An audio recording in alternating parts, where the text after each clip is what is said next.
Това ден продължава, уважаеми зрители. Комисията по здравеопазване прие на първо четене промени в заплащането на младите медици. Здравната комисия в парламента направи тези промени. В Закона за лечебните заведения, които партиите предложиха след протести на млади лекари, специализанти и студенти за достойни условия на труд. Поканихме доктор Мими Виткова тук в студиото, като бивш здравен министър, като човек, който следи всичко това, което се случва в здравната система, като лекар. Здравейте и добре дошли. Благодаря ви, че сте тук. Благодаря ви. Професор Христо Хинков, също бивш здравен министър, очакваме да се присъедини към нашия разговор след минути.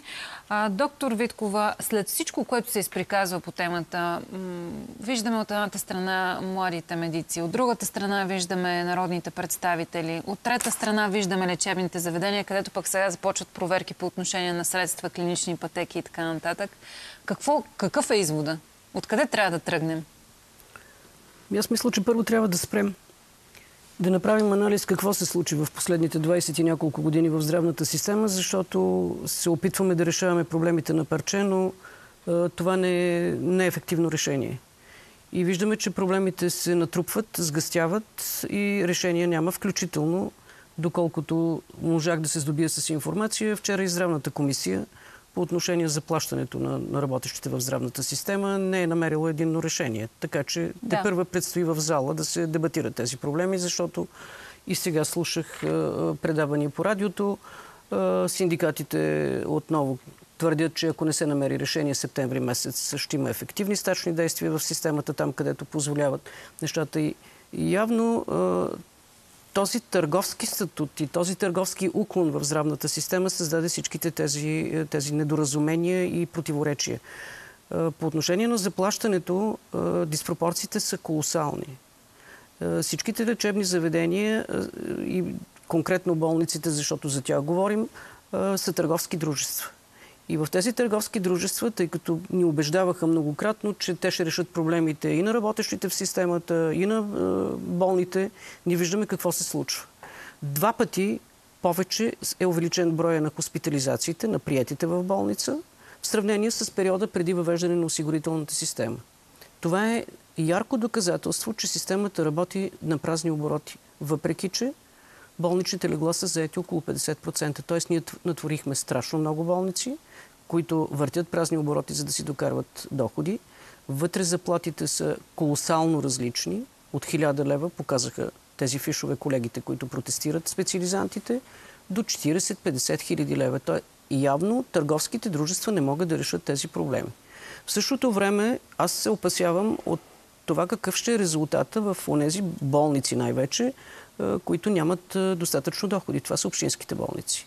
Ние там ще санкционираме директорите на болниците и ще ги наказваме с 15 000 лева от тяхното възнаграждение, ако те не успеят да дадат договорените заплати. Ами ние ще останем и без директори, ще останем и без болници. Там лекари няма. Виждате всеки ден съобщение как се затварят определени отделения и цели болници. Тоест този хаос изисква наистина много сериозен анализ какво се случва в системата и как да се балансират възнагражденията. И аз си мисля, че конкретно за сестрите виждаме претенциите, те са понякога път даже взаимно изключващи се. Значи сестрите претендират вече за такава заплата, каквато имат и специализантите лекари. 150% от средната брутна работна заплата. Което на практика не е най-справедливият начин да се намери решение. И конкретно за специализантите, ако ние погледнем в какъв кадрови дефицит навлизаме по отношение на лекарите, сестрите са отдавна в този дефицит, държавата трябва да седне и дори да изтегли финансирането и заплащането на специализантите от търговските дружества, да направи една базова заплата, която се договори и да се финансира през държавния бюджет. Тоест болниците да получават за своите специализанти пари от държавния бюджет, а не от собствените им доходи, които идват от касата. Сега само да кажем нещо, което е много важно, тъй като някои политици в говоренето си също пропускат този немаловажен детайл. Ние говорим за младите специализанти, но те са лекари. Лекари са. Което е важно да го подчертаваме. Това не са хора, които все още учат, за да бъдат лекари. Те вече са лекари. Те са лекари. Така че много е важен този детайл. Само искам нещо да допълним и ще присъединя към разговора професор Христо Хинков, който разбирам, че вече е на нашата линия. Очаква се и е възможно този закон за лечебните заведения, свързан с възнагражденията, да не се случи до края на юли на практика, защото сякаш няма единомислие. Предвижда се в законопроекта на управляващата коалиция, който е твърде възможно да бъде окончателно одобрен, увеличение на възнагражденията да се обвързва с колективния трудов договор, което е на практика пожелателен документ от една страна, а от друга страна медицинските специализанти казват, това не ни върши работа. В същото време това е голямото разминаване между трите законопроекта, които са внесени. Една част от тях обвързват това възнаграждение с процент от средната брутна работна заплата. Управляващите го обвързаха с договарянето, което е на колективния трудов договор, който виждаме, че се проваля вече доста време това договаряне. Но отново казвам, трябва да се държи сметка на това, че е възможно да се получи ново изкривяване. Ако обвържем със средната брутна работна заплата съгласно исканията на специализиращите лекари, ние можем да влезем в други диспропорции, че техните възнаграждения, защото виждам, че някои законопроекти фиксират сумата от 6000 лева за специализиращите лекари. Това може да влезе в диспропорции с тези, които ги обучават. Тоест и с хора с по една и с по две специалности. Затова ви казвам, че решението на парче е без анализ. Какво се случва? Какви са средните доходи? Какво е състоянието на заплащането на труда на работещите в системата? Не може да се намери решение, което да бъде удовлетворително. Професор Хинков, казвам ви добре дошъл в нашия ефир. Надявам се връзката ни да е добра. Какво виждате вие? Докъде стигнаха народните представители в работата по този проблем? И очаквате ли скоро всъщност цялата тази сюжетна линия, сага да се разреши или напротив, по-скоро очаквате да наблюдаваме още протести на медицинските специализанти за това, че не им се удовлетворяват исканията, които конкретно, ако трябва да кажем какви са, стартовите им заплати в болниците, финансирани от НЗОК, от Здравната каса, трябва да са 150% от средната брутна работна заплата в страната. Добро утро, благодаря ви за поканата. Да, аз смятам, че нещата няма да се решат толкова лесно. Най-малкото, защото нещата се решават наистина на парче, както вие казахте.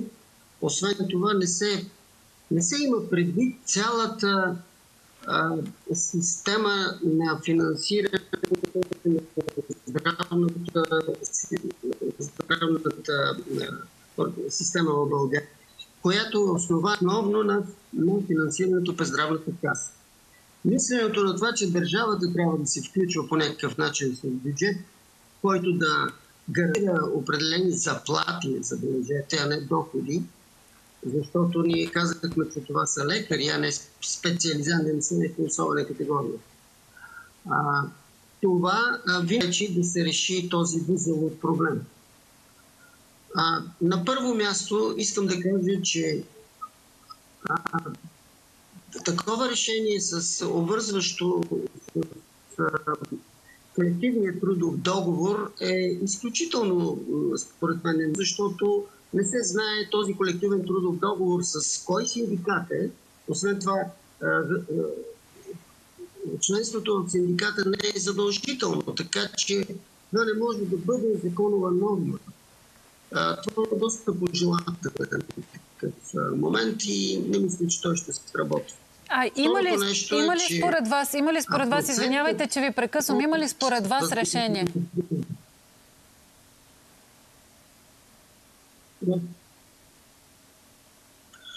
Решението беше още през 2002 година, когато първият рамков договор с Здравната каса беше записано, че заплатите на лекарите в болниците ще бъдат не по-малко 40% от себестойността от на клиничната пътека. Постепенно това се до 40%, след това изцяло се премахна тази норма и така всяка болница сама се решава какви пари ще дава на младите лекари.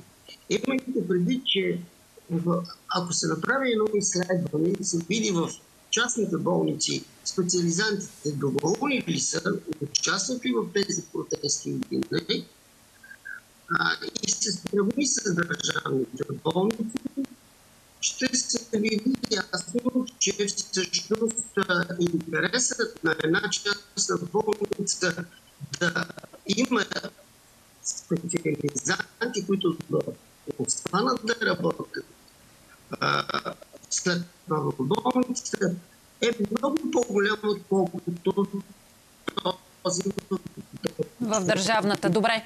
Моля ви, колеги, пренаберете професор Хинков, защото умишлено изчаках да се завърши изречението. Разбрахме основната му теза, но връзката хич не е добра. Моля да опитаме да го пренаберем отново. Доктор Виткова, какво мислите вие по повод казаното от професор Хинков за тези 40% като някакъв критерий? Аз мисля, че фонд работна заплата в почти всички болници отдавна е надминал тези 40%. Общинските болници ни съобщават, че този процент се движи от около 80% от доходите, които получават от касата.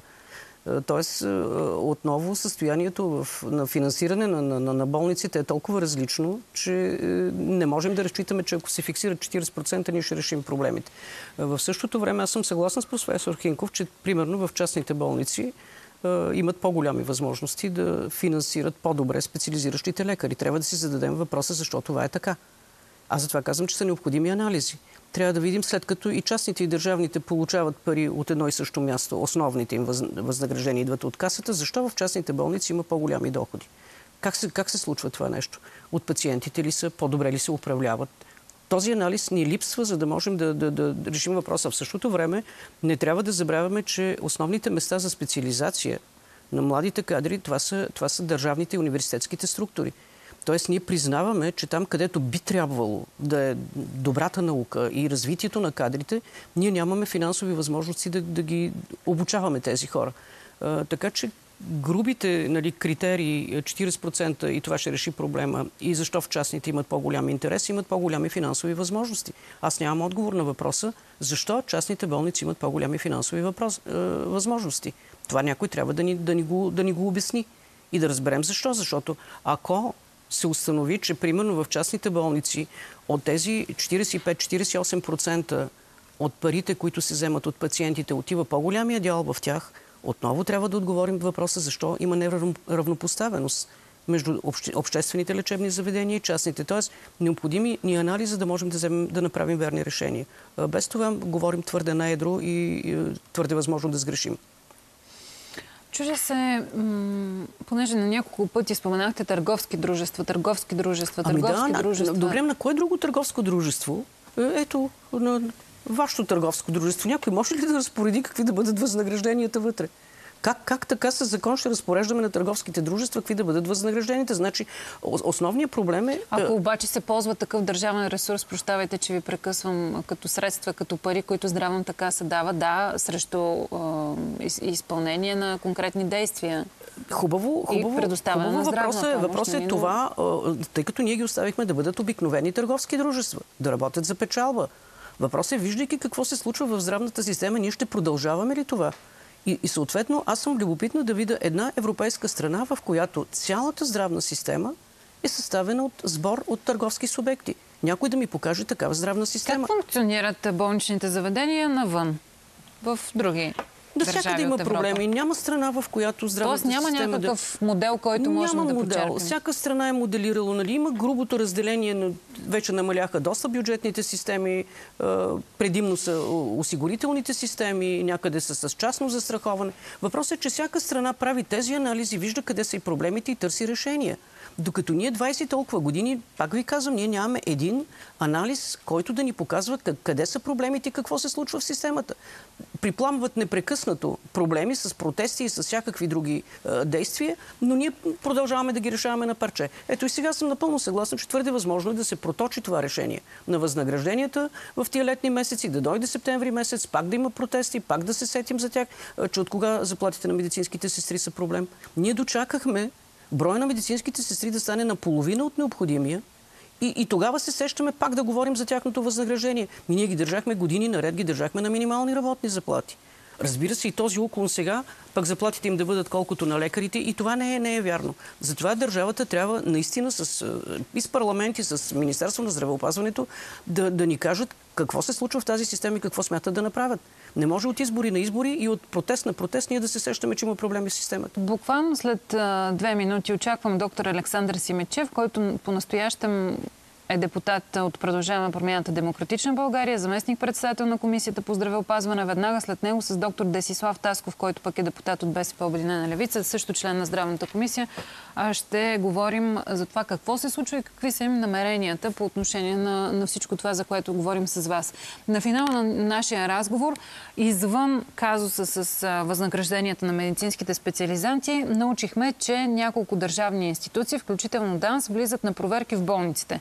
От Здравната каса съобщиха в понеделник, че проверките, цитирам, са извънредни и комплексни и са във връзка с извършените отчетените дейности от болниците към здравния фонд.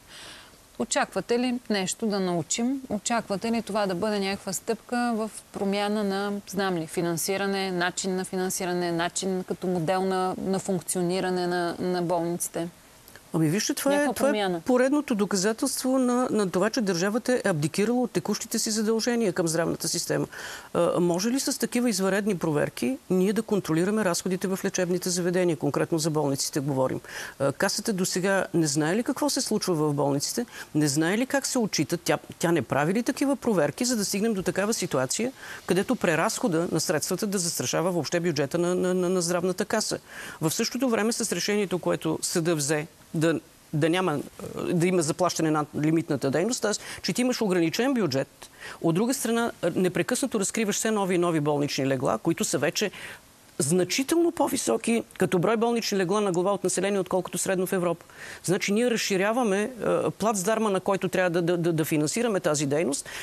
Ограничени са средствата, в същото време задължаваме касата да плаща всичко, кой каквото написал, защото не е сигурно, че го е изработил.